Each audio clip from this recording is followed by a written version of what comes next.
This is former U.S. Open champion Liz Jonhnson up on the left-hand lane. First shot. And both, she's looked really, really sharp in practice. Of the four girls, definitely.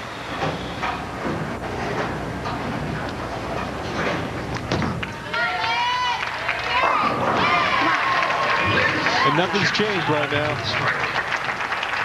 Coming up on the left-hand lane, lane 25 here, our highest qualifier. She qualified third, the defending U.S. Open champion, Kelly Kulick. She's going to throw the ball slower and hook it more than what we saw with Liz Jonhnson.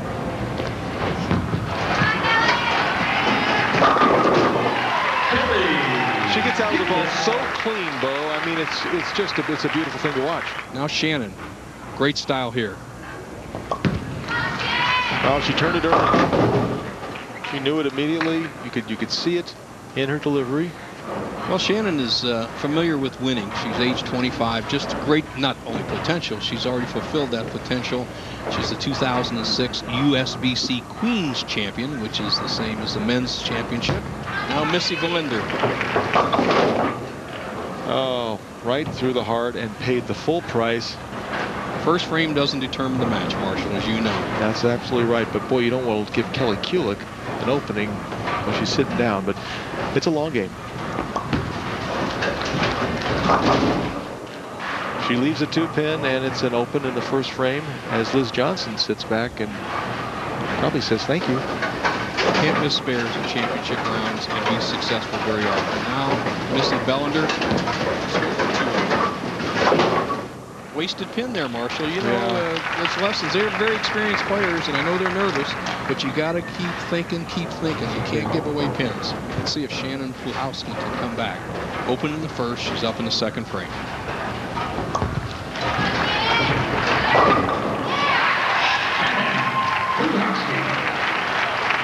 Probably the most power among the four players, and she used it there, Marsh. Yeah, it's not surprising to see her throw a strike. God, she looks so good in practice, and boy, throughout the whole qualifying, just a beautiful form. Now Bellinder needs to shake off that split, start a strike of her own. Much better, and just gets a terrible break, hits light and leaves the 8-10. Wow, well, a nightmare start. I agree. I mean, I agree. That's the worst break that we have seen all week almost. She hits light. Normally you can leave maybe a 7-pin or a 10-pin, but not an 8-10 split. Head pin the sideboard, knocks out the 2-4-5, doesn't get the 8. Very unusual. Now Liz Jonhnson up second frame working on a strike. Well, I think if she could pick a condition to bowl on, I think she'd want to do this, piping up that edge. She likes this kind of condition, and she's just very proficient at it.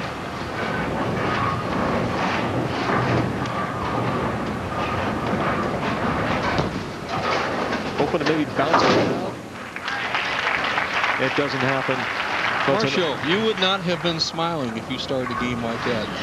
Liz Jonhnson, perfect through 2, can take an early commanding lead on one of the favorites to win this tournament, Shannon Pluhowsky. Push, push, push. And you can see she used a little bit of that room she has in the lane. You know, that the other 2 shots she threw were further to the right at the arrows. That ball went down the lane a little bit further left. You heard her saying push, push, push, and it did. Good point.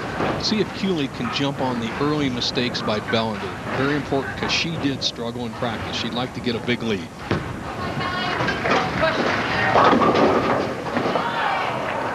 Well, Kulick asking for the ball to push, and it held just enough.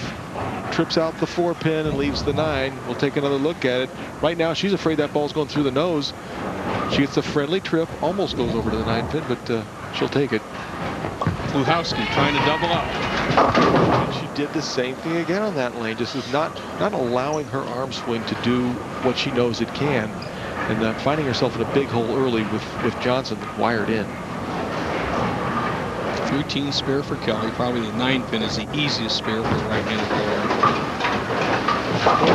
Looked like she was threatening to throw it in the channel. She pats herself on the back. She knows she kind of got away with one there, Bo. You almost gave her was that the commentator's kiss? I could do it 20 years ago. I can still do it now, but at least I'm getting a little better.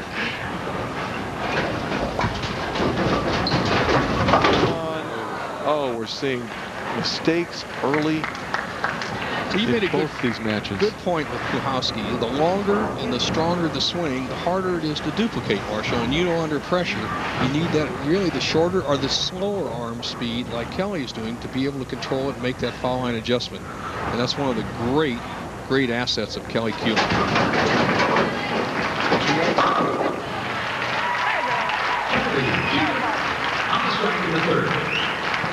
Kelly encourages herself, as well she should.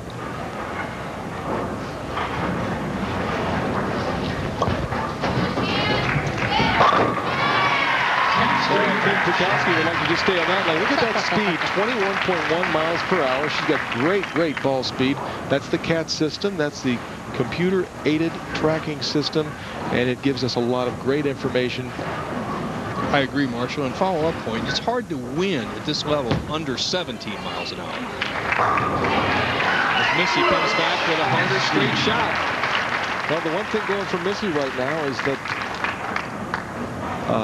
Kulick did not start out with 3 in a row. She just went strike, spare, strike. So Missy's still in the game, although, you know, she's down by 24 to a heck of a bowler.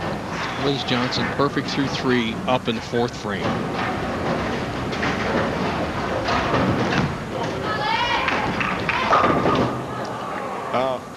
Good play.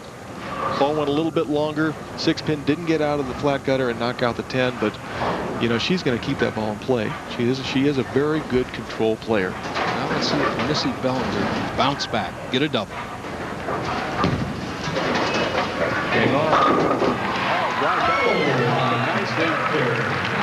As we see her father, Frank, and her mother enjoying the action, at least enjoying it more now after that double.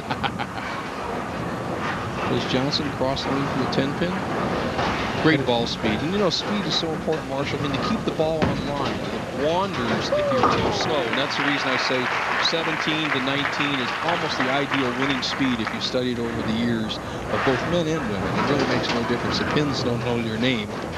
Now Kulick going for a double.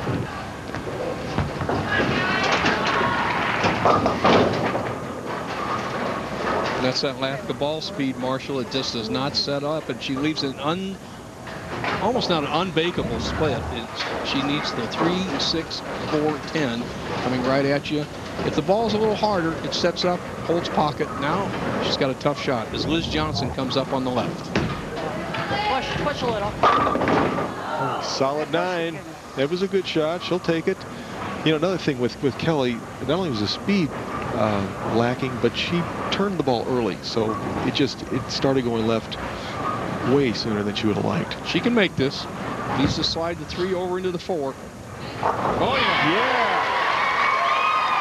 You said it was almost impossible.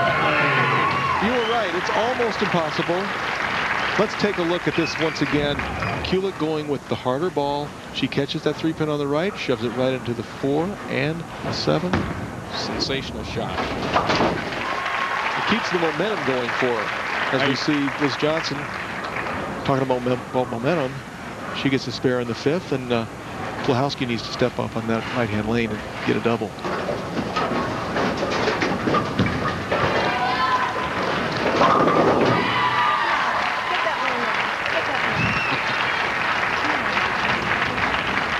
Maintains her 14-pin lead. Now Shannon. Nope. Again. She got away with it, though. She did it again. Still not satisfied with the way she threw it, but gotta love that reaction. That was fortunate. Unconscious confidence at best as she trips the 6-10 out with a 3-pin. Now Missy Bellinder up. Missy can cut the lead to 4 pins with a strike in the 5th.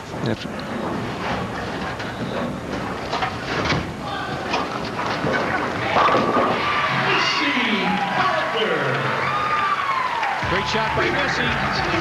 As we take a little break here, we check out some of the rules set down by the United States Bowling Congress.